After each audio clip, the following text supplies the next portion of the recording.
Les copains, ce matin, j'étais en train de prendre mon petit déjeuner. Et je scrollais les actus Twitter, voilà, dans le cadre de mon travail professionnel. Et je tombe sur cette vidéo. J'ai cru que j'allais recracher mon biscuit.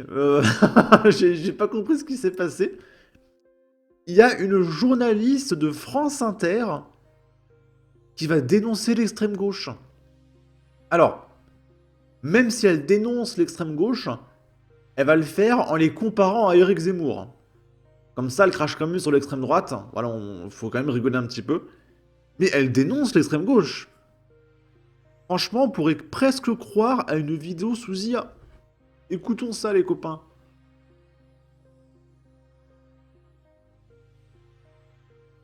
Comprendrez donc mon immense surprise lorsque j'entendis ces propos consternants dans la bouche d'Éric Zemmour. Il faut que les prochains maires de toutes les villes du 93, par exemple, ils aient la couleur des peaux des habitants du 93. Oh flutin! On me dit qu'il ne s'agit pas d'Éric Zemmour, mais d'Éric Coquerel. Et dans ce cas, réduire les électeurs et les candidats à leur couleur de peau n'est pas raciste, puisque Coquerel est de gauche. Alors, c'est bien de dénoncer la France insoumise, enfin. C'est fou. Par contre, elle dit ça comme si Éric Zemmour, lui, sélectionnait son électorat en fonction de leur couleur de peau. Alors, je comprends pas, Éric Zemmour n'a jamais fait ça. Tu vois la différence entre ton fantasme et la réalité? C'est-à-dire que ton fantasme, en fait, c'est ce que pratique dans la réalité la France insoumise. Mais ce que ne pratique pas dans la réalité Éric Zemmour. Ou même le Rassemblement national.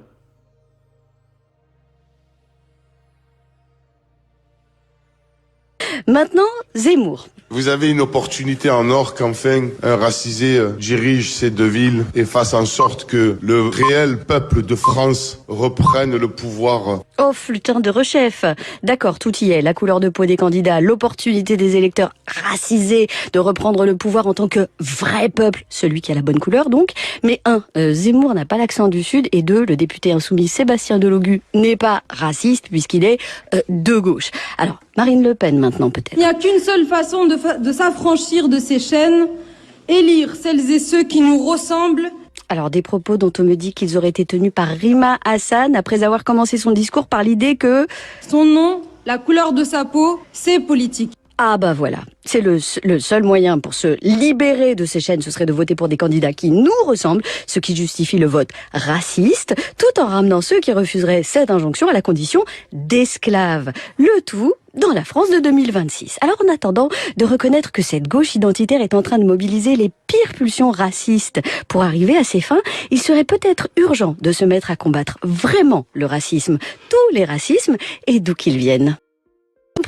C'est fou, vous vous rendez compte que là, elle est en train de dire que le racisme anti-blanc existe?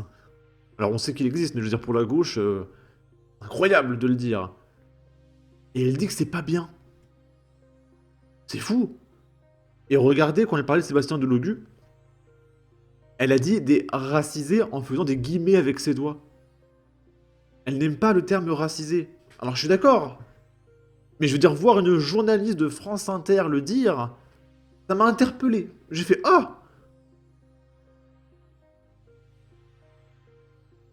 Évidemment, il y a eu beaucoup de réactions.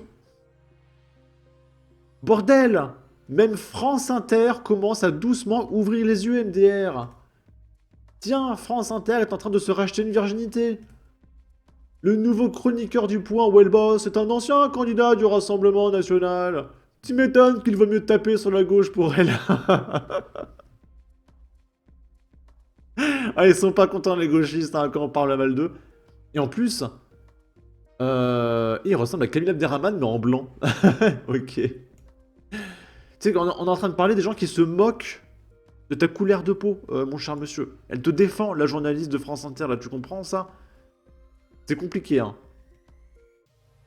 On remercie cette personne pour ce qui était sans doute sa toute dernière intervention à la radio publique. À votre avis, est-ce qu'elle va se faire licencier? Ah non, madame, vous êtes un petit peu trop de droite, c'est pas tolérable, hein. Voilà. Tout ce qui est antiraciste est en fait raciste anti-blanc. La première fois de ma vie où j'aurais entendu France Inter dire la vérité. Mais que se passe-t-il? Alors non, ils n'ont pas encore dit la vérité parce qu'elle est en train de comparer Sébastien Legueux à Éric Zemmour. Mais c'est un premier pas, en effet. La gauche, c'est devenu un cauchemar, la LFI a pourri le fruit. La France insoumise est le parti le plus raciste de France. Maintenant, on va parler d'un monsieur qui s'appelle le Yousman. Et Yousman, il est auditionné parce qu'il a tabassé sa compagne. Et le juge a été interpellé parce que quand il parle de sa compagne, il parle de sa blanche. Oui, c'est ma blanche. Nanana. Normal. À Chambéry, une femme enceinte battue, vendue et victime d'insultes raciales par son compagnon Yousman Nikonas. Je crois que je vais éviter de répéter son nom de famille parce que ça pourrait pas trop passer sur YouTube. On va dire Yousman. Né en Guadeloupe. Je pense que ce monsieur, s'il allait en école en France, il a dû se faire beaucoup insulter par rapport à son nom de famille. La question était posée à un homme de 35 ans qui comparaissait détenu ce lundi 19 janvier pour des violences commises sur sa compagne et pour l'avoir vendue pendant 3 ans, y compris quand elle est tombée enceinte et après avoir mis au monde leur gamine. Alors du coup, s'il a vendu sa compagne, ça se trouve, c'est pas lui le papa. C'est un client.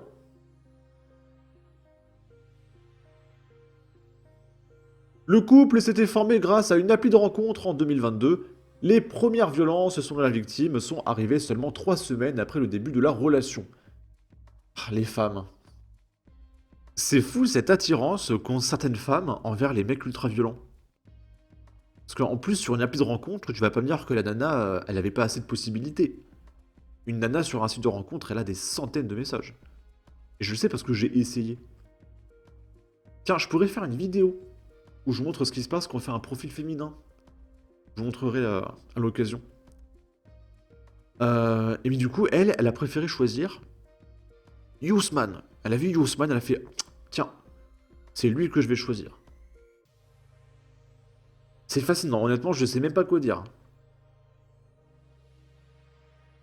Des coups, des humiliations, des crachats, ou encore des insultes raciales.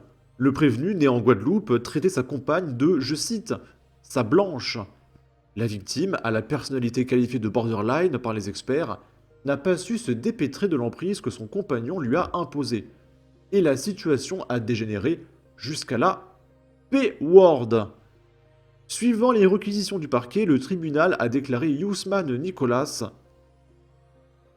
Ah, alors c'est Nicolas ou Nico avec un N. Là, F de souche dit Nas. Bon bref, on s'en fout.